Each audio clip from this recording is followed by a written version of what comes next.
clients now without spending a lot of money on advertising.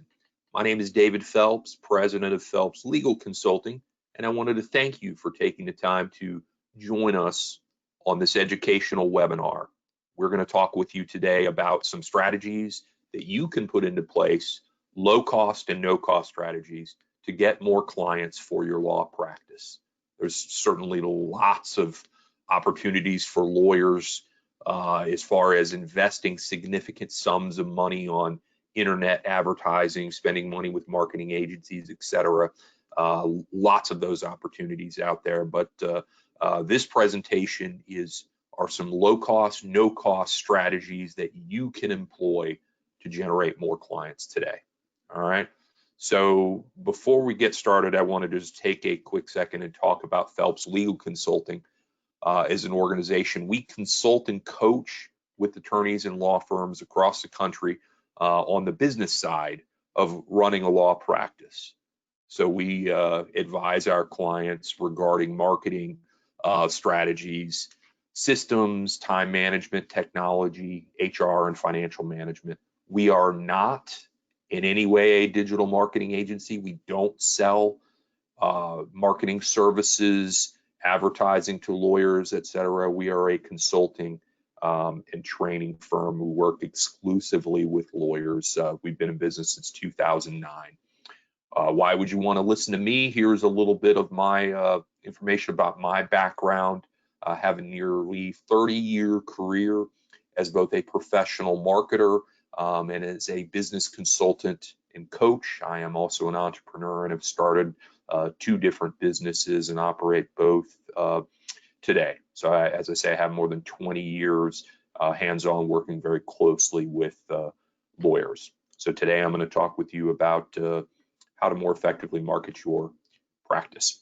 All right, so let me pose the question first. Why would you want to stick around? I'm going to give you 3 reasons. As I mentioned, we're going to cover 5 no-cost strategies that you can put in place to get more new clients for your law practice. Plus, at the end of the presentation, we're going to cover a tremendous 6th bonus strategy that I think you're really going to like, that can definitely get you practice more clients. We're also going to make, at the end of the presentation, a special no-cost offer of assistance. And then the 3rd reason is you're going to see a number of forms and systems referenced in this presentation that I'm going to make an offer for you to get copies of those forms, and then a template that you can utilize to employ the 6th bonus strategy. All right.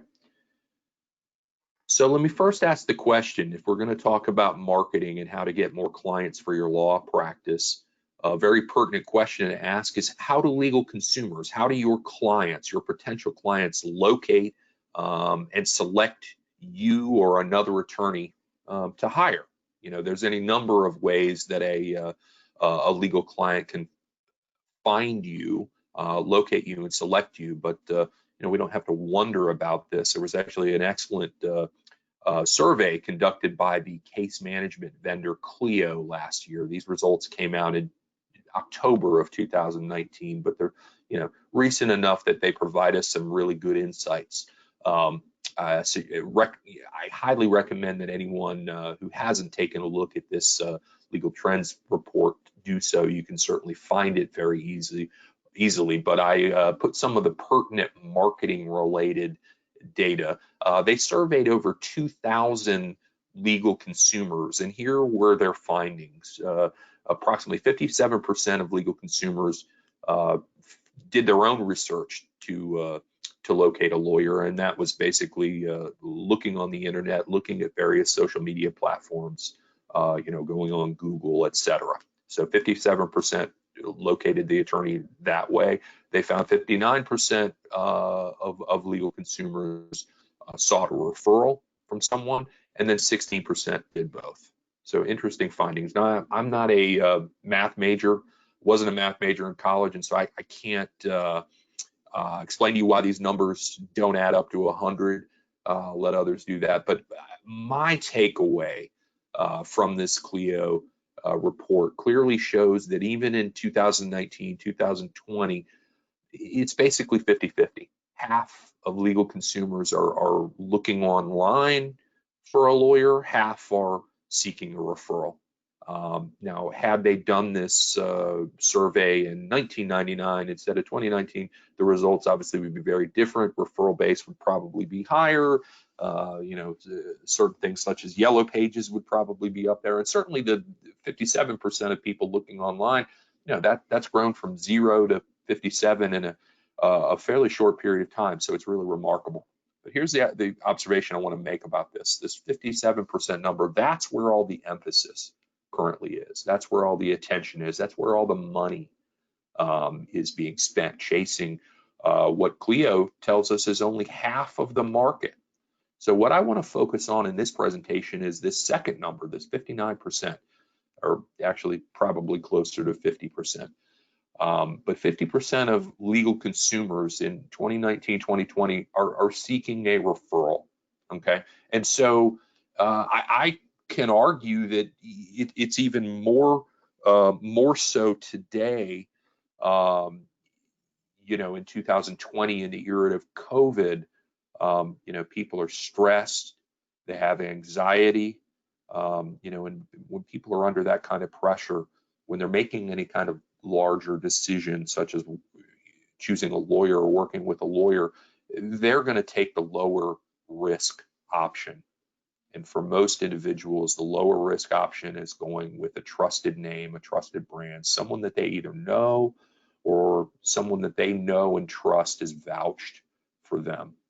Okay, and so between these two ways that lawyers can locate,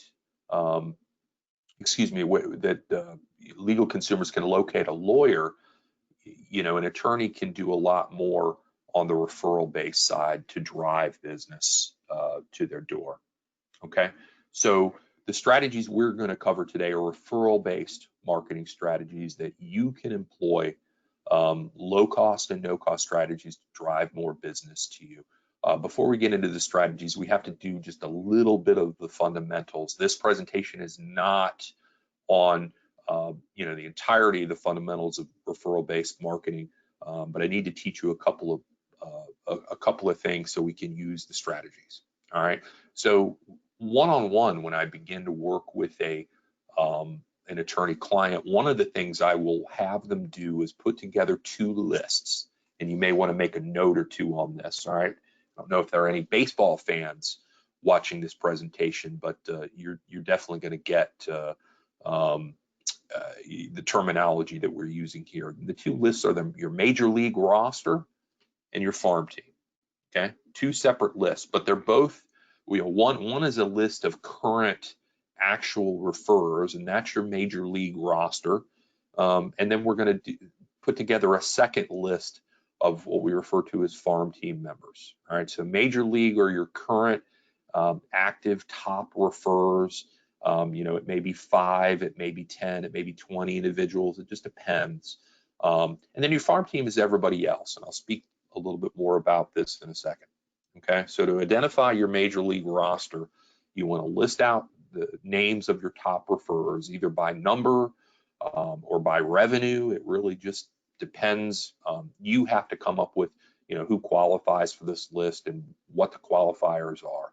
All right, so you assign a letter grade to what their future potential is, A, B, or C. You assign a letter grade to the level of personal rapport that you have with that individual. C level rapport is just acquaintance level, business only. A and B is on a more personal relationship. You know them on a personal level, hobbies, interests, name a spouse, where they went to school, that sort of thing. That's more A and B level rapport.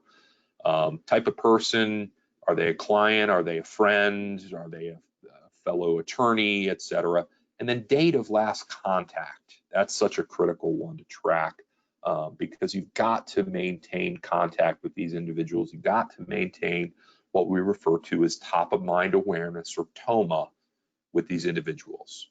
Okay, so here is an example sheet. I've only got 2 on here of what you would have for your major league roster.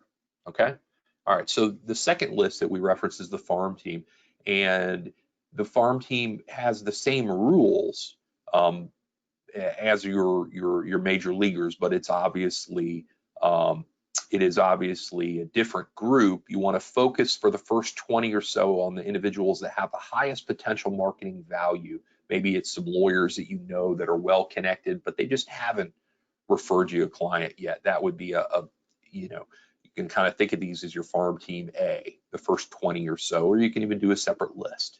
Okay, and then the farm team B is just everybody else in your network. So farm team A is the first 20 or so with the highest potential. And then everybody else, I mean, everybody has a broader network of individuals, acquaintances, folks they know. These are not referrers. And the reality is a lot of them aren't going to become referrers, but you still want to track those individuals. Okay. So now we're going to move on, and here's a list of the showing you the farm team. Let's talk about communication or top of mind awareness with these contacts. What you want to do is you want to have a high level of communication engagement with your major league referrers. You want to automate the communication with more of the farm team folks. Some of those higher, top 20 farm team members, you certainly want to stay very closely engaged with those individuals as well. And what I really mean by that is you're calling them on the phone regularly. If you're able to see them face to face, meet for a socially distanced lunch, that sort of thing, that would be ideal. But you certainly want to regularly communicate and engage with these individuals. And then you want to automate communication with your broader network, the farm team B. You want to connect with those folks on LinkedIn. You want to have them on an e-newsletter series, so you're still maintaining top of mind with those individuals. All right, so now that you've got these two lists that you can work on, let's get to the referral-based strategies that you can employ to generate more business. All right, strategy number one, let me introduce the concept. We refer to this as care calls, and I want to have you contact every member of your major league roster with one of these care calls. What is a care call? Well, it's a call to express the fact that you care. It's pretty straightforward. You're reaching out to this contact. How are you? How is business? Are you working from home? Are you back in the office? What are you seeing? What are you experiencing? What challenges? I mean, it's a relationship building, top of mind building conversation. And of course, you're asking them, how can I help? How can I be of service? Is there anything I can do for you? Can I refer you business? Can I, refer you to a member of my network? What challenges are you having and how can I help? All right. Now, a part of this care call, and this is really critical. Part of this care call is going to be that you, excuse me here, one second. Part of this care call is that you want to do the ask. Okay, you want to ask them for a referral in a way that you are comfortable. Okay, so you can directly ask them for a referral, or you can do the indirect ask. But having this conversation is really important. Okay, so the indirect ask, I've got some sample language here that you can use. If you're in a position to send us a referral, I want to let you know, and again, this is a conversation with one of your top referrers. Here's how we're handling new clients. You probably have a virtual intake process. You can probably send a retainer agreement via DocuSign or something like that. So you want to educate the folks. So this isn't directly asking. This is indirectly saying, hey, if you are in a position to send us a referral, this is what we're doing. Okay. So you want to do that, and then you want to acknowledge them. You want to thank them. That's critically important, especially since we're talking about individuals that in the past have referred you work. Okay, that's the care call. All right, and so I alluded to this a second ago, but I want to expand upon it a little bit. Referral-based strategy number two is to just directly ask for referrals. Okay, so the art of doing this is it's extremely important, and as we say, if you do it consistently, you're going to get many, many more clients. All right. The reality, and I know this from working with attorneys, they just don't do this consistently. I'll have conversations with clients of mine, and I'll talk about how important it is to actually do the ask, to say the words. And sometimes I'll hear, Well, I have language in my closeout letter that mentions, we appreciate referrals. All right. So that's great. But what, with a client that you've sort of concluded with, but what about that 6 months or a year and a half that you worked with that client? All that period of time, they're in a position to potentially refer you someone they know, a peer or a colleague. And if you have that language in the closeout letter, and that's your version of asking for referrals, you're missing out on an opportunity. Okay, so that's what's so critical here. We've got to do the ask. We've got to um, have consistently have that conversation. Okay. All right. So to prepare for this conversation, here's some key points to ensure success. One of them is you have to have some level of relationship and rapport with the person you're asking. All right. You also want to ask in a way that's comfortable. The language is so important, and I'm going to talk about that in a quick second here. You also want to practice and prepare. You don't want to go into this conversation and just sort of wing it. You want to know what you're going to say and how you're going to say it. Okay. So let me provide you some sample language that I hope will help. And this is a way that you can do the ask with an individual that you have a more formal or acquaintance level rapport with. Okay, so this is somebody from, say, your major league list, someone that you're having a referral conversation with, but someone that sent you a referral in the past. All right, so John, really appreciate the referrals you've sent to us going forward. Please don't hesitate to mention us to anybody as a friend or a colleague that might also need our assistance. Thank you again. All right, that's just one way that you can, again, do this on a more formal or acquaintance level rapport with an individual. All right, so if you have a higher level of rapport, someone that you know very well, you can take a more direct approach. Hey, business is slow right now. Do you have anything you can send to me? Or what can I take off your plate? What can I help you with? Or there's the I'm just bored. You have anything interesting that you can send me? Help a quarantine lawyer out. Okay. Any number of ways to do it, but this requires the higher level of rapport. You got to be, have a comfortable relationship with someone, obviously, to be able to ask in this way. Okay. So that's the ask. So far we've done care calls to your major league top referrers, and we've done the ask. Let's talk about strategy number 3, and this is another care call strategy, and this is also the attorney making these calls. I'm going to suggest to you that you contact your top 20 active clients, not top referrers, but your active clients. Now, this is 2 lists. Is there a little bit of overlap? Sure, there probably is. A few of your clients are probably on your major league roster, and if you've called those, just move the next one in. But what I'm going to suggest to you is make a list of your top clients by revenue, and the top 20 who you haven't already contacted because they're on the major league list, I want you to contact, and I want you to have the very same conversation. Let me put one additional little spin on this. If you're an hourly billable lawyer and you're contacting clients that you're billing by the hour to, I advise you to, at the top of the conversation, tell them, this is off the clock, and however you feel comfortable doing so. But sometimes from a client perspective, a lawyer calls them, the expectation is that you're going to be billing them for that time. And this is not a billable event. Obviously, this is a personal conversation. You're reaching out to see how they're doing, how's business, and that's the main thrust of the conversation.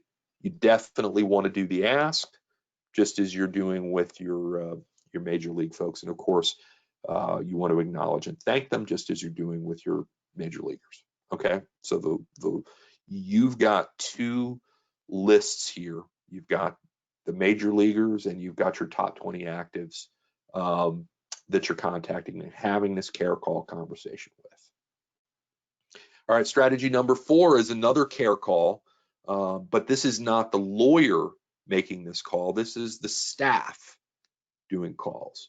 And what I'm going to suggest is that you contact every one of your clients other than the top 20 that the lawyer is going to be contacting. So your staff is starting with number 21 and working down that list. And they probably have a good relationship and level of rapport with most of these clients and should have no issue with being able to complete these care calls. It's very important that these are done so that all of your clients are, have a sense of being well taken care of. And I'll give bonus points to you if you can coach up your staff a little bit on how to do the ask. They can potentially generate referrals just as you certainly can generate referrals making your care calls. They can have that conversation with your clients, and I encourage you to put this in place. Now, as I've had some of my clients have staff do these care calls, what I've seen is, in many instances, they were, did a very good job of getting these done. In some offices, there's a little bit more reticence to do these. So if you have a situation like that where, your staff is not completely jazzed about this idea, I suggest you put in a little bit of structure. You can assign clients or a certain number to do these calls and set a certain time. Usually, first thing in the morning, 8 to 9 or 9 to 10, set blocks of time where your staff is going to complete these calls. All right, so that's a strategy there. All right, strategy number 5 to generate more clients. Call your past prospects who didn't retain you. Go back 1 to 2 years, right, and look at all the individuals that you did an intake or you had a consultation with that didn't go with someone else, and follow up with those folks. And I know for a lot of lawyers, this is, I'm well aware this is something they don't normally do, because I've had this conversation with plenty of clients, and what I see working with lawyers is they sort of have the approach of a potential client either retains me or they don't. And if they don't, I tell them I'm here and ready to get started when you are, but there's no further contact, which always surprised me, because from a sales and marketing perspective, you're leaving business on the table by taking that approach. All right, so you want to go back and re-engage these individuals. And here's the thing: to be able to do this, you have to track your new client intakes. So I've got a sample form here on the screen of how you would do that, with the date, type of case, did they convert, was it a referral, or did they find us online? I mean, that's something you want to key metric you want to track. What was the estimated revenue? And then if they didn't engage us, what was our next step? All right, so you want to track all this data.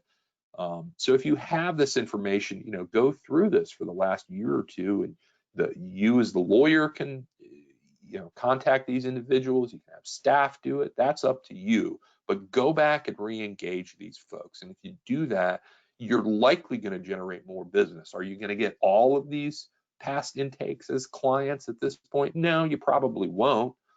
But these are, this is low-hanging fruit. These are folks that all you have to do is re-engage, and some number of them likely will come back to you.